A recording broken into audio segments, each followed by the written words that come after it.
உன்மடியில் நான் உறங்க கண்ணீரண்டும் தான் மயங்க என்ன தவம் செய்தேனோ என்னவென்று சொல்வேனோ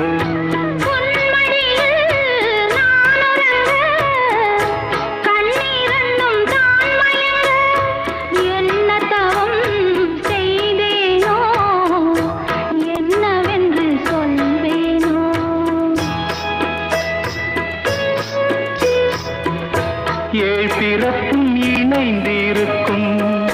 சொந்தம் இந்த சொந்தமம்மா